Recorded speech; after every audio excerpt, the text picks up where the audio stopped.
মাধ্যমিক ও উচ্চ মাধ্যমিকে অধ্যয়নরত ভাইয়া ও আপুরা, তোমাদের সবাইকে আজকের ক্লাসে শুভেচ্ছা। আজকের ক্লাসে জুওলজির খুবই গুরুত্বপূর্ণ একটা টপিক, হৃৎপিণ্ডের মাধ্যমে রক্ত সংবহন, এটা নিয়ে আলোচনা করব। আমরা জানি 4 প্রক্রিয়ায় মানবদেহে রক্ত সংবহন সংঘটিত হয়। একটা হচ্ছে সিস্টেমিক সংবহন, 2 নাম্বার যেটা সেটা হচ্ছে পালমোনারি সংবহন, 3 নাম্বার হচ্ছে পোর্টাল সংবহন এবং 4 নাম্বার যেটা সেটা হচ্ছে করোনারি সংবহন। আজকের ভিডিওতে আমরা মূলত সিস্টেমিক এবং পালমোনারি সংবহন এই দুইটা নিয়ে আলোচনা করব। তোমাদের অনেকের নিকটে এই বিষয়টা বেশ বেশ কঠিন মনে হয়, কিন্তু এই বিষয়টা আমাদের ভর্তি পরীক্ষা বা হচ্ছে বোর্ড পরীক্ষার জন্য খুবই গুরুত্বপূর্ণ। তো এটা সম্পর্কে যদি তোমার স্পষ্ট ধারণা না থাকে, তাহলে কিন্তু ওই প্রশ্নগুলা তুমি অ্যান্সার করতে পারবা না। তো চলো আমরা শুরু করি। তো আমরা প্রথমে সিস্টেমিক এবং পালমোনারি এই দুইটা সংবহন নিয়ে আলোচনা করব। তো দেখো, আমরা এখানে একটা ছবি দেখতে পাচ্ছি। এই ছবিতে খুব সহজ সরল উপায়ে হৃৎপিণ্ডের মাধ্যমে রক্ত সংবহন অর্থাৎ সিস্টেমিক এবং পালমোনারি সংবহন এই দুইটা উপস্থাপিত হয়েছে। তো আমরা প্রথমে যেটা নিয়ে কথা বলবো সেটা হচ্ছে সিস্টেমিক সংবহন। তো তোমরা এই ছবির দিকে একটু খেয়াল করো। সিস্টেমিক সংবহন এটা শুরু হবে হচ্ছে বাম ভেন্ট্রিকল থেকে, বাম ভেন্ট্রিকল। এবং বাম ভেন্ট্রিকল থেকে যেই রক্তটা বের হবে এটা হচ্ছে অক্সিজেন সমৃদ্ধ রক্ত বা অক্সিজেনেটেড ব্লাড। এই রক্ত কোথায় যাবে? এটা হচ্ছে সমগ্র দেহে যাবে, সমগ্র দেহে। তো সমগ্র দেহে কে নিয়ে যাবে? অ্যাওয়ার্টা বা মহাধমনী। তাহলে খেয়াল করো, আমি যেটা বললাম যে আমরা সিস্টেমিক সার্কুলেশন যেটা সেটা শুরু করব কাকে দিয়ে? লেফট ভেন্ট্রিকল দিয়ে। তাইলে হচ্ছে লেফট ভেন্ট্রিকল, এটা হচ্ছে আমার 1 নম্বর জায়গা। আচ্ছা, তাহলে লেফট ভেন্ট্রিকল থেকে রক্ত বের হবে এবং সেটা কেমন রক্ত? এটা হচ্ছে অক্সিজেন সমৃদ্ধ রক্ত। এই রক্তটা অ্যাওয়ার্টার মাধ্যমে, অ্যাওয়ার্টা শব্দের অর্থ হচ্ছে মহাধমনী, অ্যাওয়ার্টার মাধ্যমে এই রক্তটা কোথায় চলে আসবে? সমগ্র দেহে। তাহলে লেফট ভেন্ট্রিকল থেকে অক্সিজেন সমৃদ্ধ রক্ত অ্যাওয়ার্টার মাধ্যমে কোথায় চলে আসবে? সমগ্র দেহে বা হচ্ছে বডিতে। বডিতে আসার পরে এই রক্তটা এখন হচ্ছে carbon die oxide rich blood বা কার্বন ডাই অক্সাইড সমৃদ্ধ হয়ে যাবে বা ডিঅক্সিজেনেটেড ব্লাডে পরিণত হবে। তাহলে এই রক্তকে আবার কি করতে হবে? বিশুদ্ধ করতে হবে বা পরিশোধিত করতে হবে।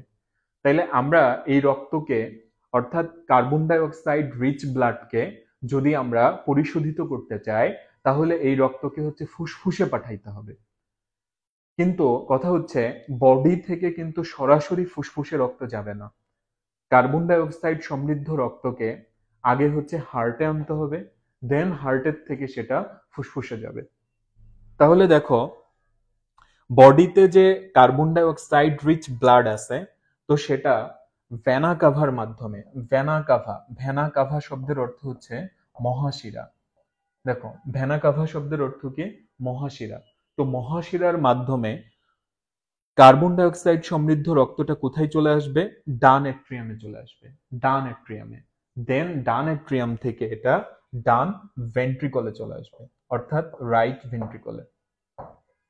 তাহলে খেয়াল করো, আমরা সিস্টেমিক সার্কুলেশন যেটা এটা শুরু করলাম হচ্ছে লেফট ভেন্ট্রিকল দিয়ে, আর এটা আমরা শেষ করলাম রাইট ভেন্ট্রিকল দিয়ে। এটা মাথায় রাখবা। তাহলে দেখো, আমি যদি এই ছবিটা আবার একটু দেখাই, তাহলে তোমাদের বুঝতে সুবিধা হবে যে আমরা বলছি যে সিস্টেমিক সার্কুলেশন বা হচ্ছে সিস্টেমিক সংবহনের 1 নম্বর জায়গাটা হচ্ছে বাম ভেন্ট্রিকল, এটার থেকে শুরু হবে। এবং বাম ভেন্ট্রিকল থেকে যে ব্লাডটা বের হবে এটা হচ্ছে অক্সিজেন সমৃদ্ধ রক্ত, এবং এই রক্তটা অ্যাওয়ার্টার মাধ্যমে সমগ্র দেহে আসবে। দেন সমগ্র দেহে আসার পরে এই রক্তটা কার্বন ডাই অক্সাইড সমৃদ্ধ হয়ে যাবে, carbon die oxide rich blood হয়ে যাবে বা ডিঅক্সিজেনেটেড ব্লাড হবে। দেন এই ব্লাডটা ভেনা কাভার মাধ্যমে বা মহাশিরার মাধ্যমে ডান এট্রিয়ামে আসবে, দেন ডান এট্রিয়াম থেকে ডান ভেন্ট্রিকলে আসবে। এরই মাধ্যমে আমাদের সিস্টেমিক সংবহনটা শেষ হবে। অর্থাৎ সিস্টেমিক সংবহনটা শুরু হচ্ছে কাকে দিয়ে?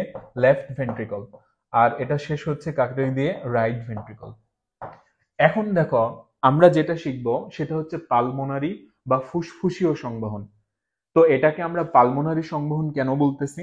কারণ এই সংবহনের সাথে ফুসফুস জড়িত। তো দেখো, আমরা যে সর্বশেষ যেটা পড়লাম, মানে সিস্টেমিক সংবহনের একদম শেষ ধাপ যেটা, যে কার্বন ডাই অক্সাইড সমৃদ্ধ রক্ত কোথায় আছে?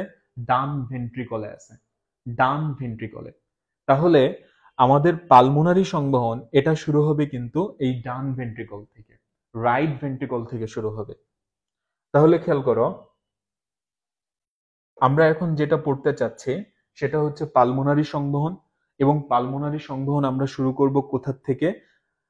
ডান ভেন্ট্রিকল বা রাইট ভেন্ট্রিকল থেকে। তাহলে খেয়াল করো, রাইট ভেন্ট্রিকল থেকে আমরা শুরু করলাম। এখন ডান ভেন্ট্রিকল থেকে রক্ত কোথায় যাবে? ফুসফুসে যাবে। তাহলে কে নিয়ে যাবে? নিয়ে যাবে হচ্ছে পালমোনারি আর্টারি, ফুসফুসীয় ধমনী।